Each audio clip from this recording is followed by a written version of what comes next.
சீரக சம்பா அரிசியில் மட்டன் பிரியாணி பண்ணுறது எப்படின்னு பார்க்கலாம். தேவையான பொருட்கள்: 1/2 கிலோ பிரியாணி அரிசி, 1/2 கிலோ மட்டன், 2 பெரிய வெங்காயம், 2 தக்காளி பழம், பச்சை மிளகாய் 4, பிரியாணி இலை கொஞ்சம், பட்டை கிராம்பு, நெய், மிளகாய்த்தூள், மல்லித்தூள், பிரியாணி மசாலா, எண்ணெய், எலுமிச்சம்பழம் பாதி, கையளவு இஞ்சி, பூண்டு, மல்லித்தலை ஒரு கையளவு, புதினா தலை ஒரு கையளவு சேர்த்து அரைச்சி வச்சுருக்கிறேன். பட்டை கிராம்பு ஒரு ஏலக்காய் அரைச்சி வச்சுருக்கிறேன். ஸ்டவ்வில் குக்கர் வச்சுட்டேன். 2 கரண்டி ஆயில் ஊற்றுறேன்.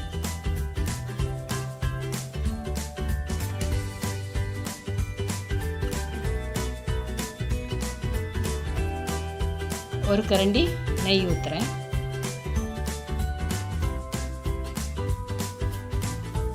இப்போ எண்ணெய் காஞ்சிருச்சு. பட்டை கிராம்பு பிரியாணி இலையும் போடுறேன்.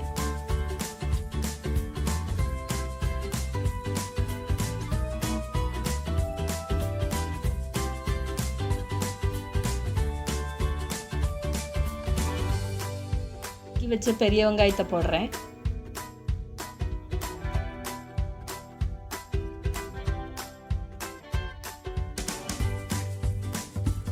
வெங்காயம் நல்லா வதங்கணும்.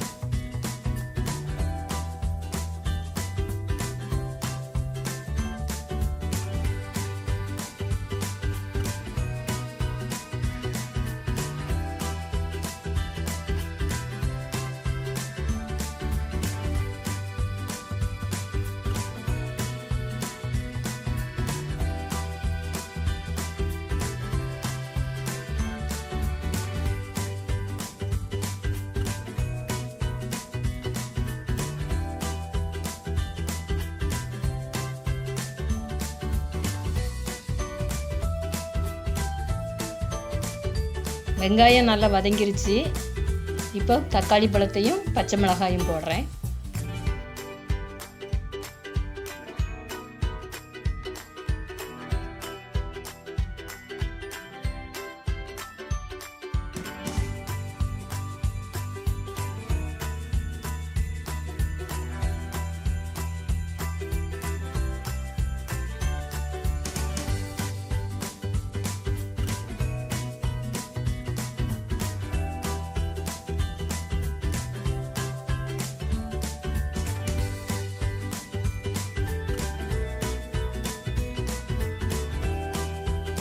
அரைச்சி வச்சு இஞ்சி போடுறேன்.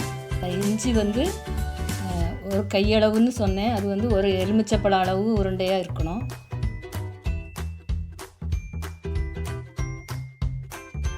அதே மாதிரி பூண்டும் எலுமிச்சப்பழ அளவு உருண்டை இருக்கிற மாதிரி போடணும்.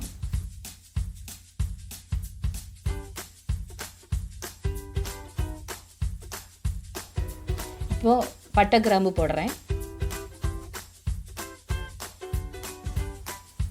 மல்லித்தலை புதினா தலை சேர்த்து அரைச்சி வச்சுருந்தேன், அதை போடுறேன்.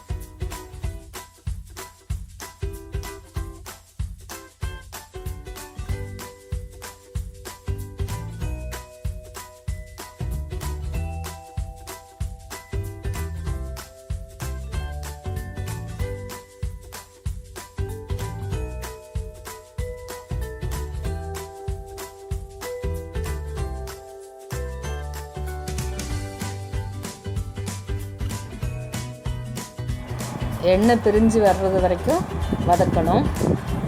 இப்போ நல்லா வதங்கிருச்சு. மிளகாய்த்தூள் 1 ஸ்பூன், மல்லித்தூள் 1 spoon, biryani masala 1 spoon.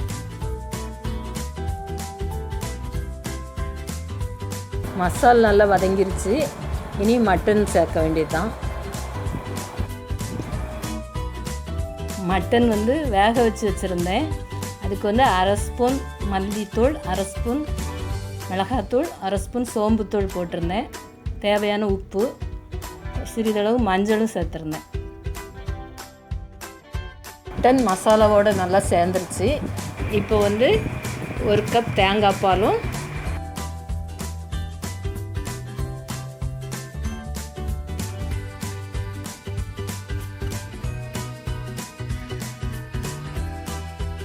1 cup mutton வேக வச்ச தண்ணியும் சேர்த்து ஊற்றிருக்கேன்.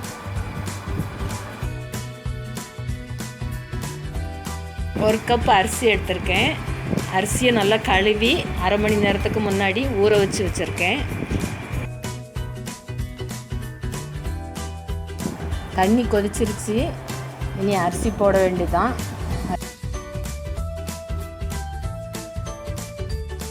அரிசி போட்டாச்சு. நல்லா கிளறி விடணும்.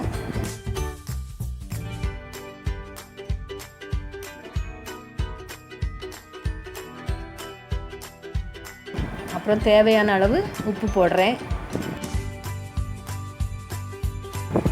இப்போ உப்பு எல்லாம் நல்லா கலந்து வர்ற மாதிரி பிரியாணியை நல்லா கிளறி விடணும்.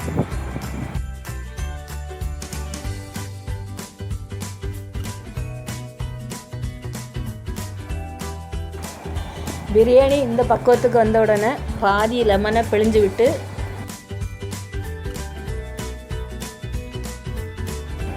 1 ஸ்பூன் நெய்யும் விடணும். அப்புறம் பிரியாணி நல்லா கிளறி விட்டு குக்கரை மூடி வச்சிடணும். ஸ்டவ்வை சிம்மில் வச்சு 10 நிமிஷம் குக்கர் அடுப்பில் இருக்கணும். இப்போ 10 நிமிஷம் ஆயிடுச்சு. ஸ்டவ்வை ஆஃப் பண்ணிட வேண்டியதான். இனி ஒரு 10 நிமிஷம் கழித்து குக்கரை திறந்து பார்க்கணும். 10 நிமிஷம் ஆயிடுச்சு. குக்கர் திறந்து பார்த்தாச்சு. இப்போ பிரியாணி அப்படி உதிரியாக சூப்பராக இருக்குது. நான் வந்து பிரியாணிக்கு தேங்காய் பால் சேர்த்து தான் செய்வேன். பிரியாணி ரொம்ப டேஸ்ட்டாக இருக்கும். நீங்களும் ட்ரை பண்ணி பாருங்கள்.